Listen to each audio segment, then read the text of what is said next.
कि अगर इच्छा शक्ति होती सभी पॉलिटिकल पार्टीज में तो ये रिजर्वेशन बिल आया होता।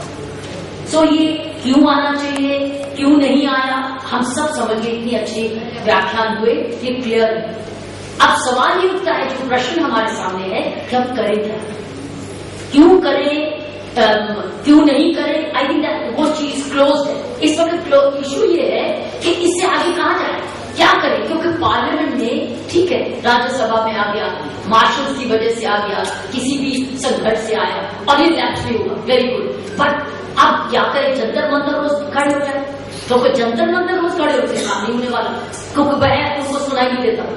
जंतर मंतर और पार्लियामेंट बहुत फर्क, इसीलिए उन्होंने इंडिया गेट से आपको हटा दिया। जब इंडिया गेट में हमको इकट्ठे करते थे तो आवाज सीधा राष्ट्रपति भवन जाती थी या नॉर्थ ब्लॉक में जाती थी, तो आम व्यक्ति के लिए तो सिर्फ जंतर मंतर है क्या, और जंतर मंतर में भी गलियां है, जंतर मंतर की सड़क नहीं है कोई। तो इसका मतलब है कि अगर रोज हम जंतर मंतर भी खड़े हो तो भी काम नहीं होने वाला। तो अब बात खत्म। So we are no threat, हम कोई और इस सरकार के लिए कोई थ्रेट नहीं है, थ्रेट है 2014 में और कोई थ्रेट नहीं। तो इसका मतलब ये जो थ्रेट है अभी 2 साल परे है। अब इस वक्त तमिलनाडु में इलेक्शन होने वाली है, कोई मुद्दा नहीं खड़ा हुआ कि तुमने संसद में ये नहीं किया तो इसलिए तुम्हारी वोट लेंगे। हम औरतों के पास सिर्फ एक ही ताकत है, वो है एक वोट, सिर्फ एक vote. We have nothing else. Do we have anything else? कोई और है? बताओ, कुछ है और? हमारे सबके पास कुछ और है? कुछ नहीं है।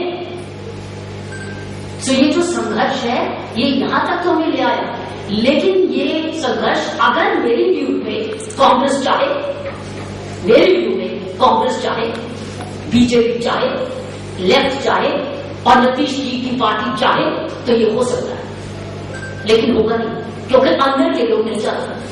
ऊपर से दिखाएंगे कि चाहते, लेकिन अंदर से ये अंदरूनी साबुत। बिल्कुल प्रभा जी ने ठीक बोला कि कौन चाहेगा अपनी सीट वेकेट करने के लिए एक औरत के लिए। मेरे व्यू में एक मजाक, एक जिसको कहते हैं ना, एक मिस्चीवियस सजेशन आना था कि इतने परसेंटेज तो क्रिमिनल है बैठे पार्लियामेंट में जिनका क्रिमिनल रिकॉर्ड है। तो ये कानून बन जाए कि जिसका क्रिमिनल रिकॉर्ड आएगा उसकी सीट महिला को बन जाएगी।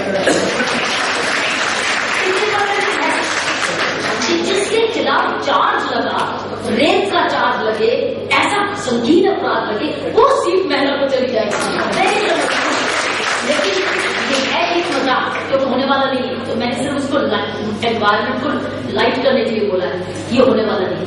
जैसे मुझे अभी भी रंजना जी ने बोला कि चलिए लोकसभा भी पास करती है मेरी बहनों, तो भी ये 2/3 स्टेट्स ने पास करना है।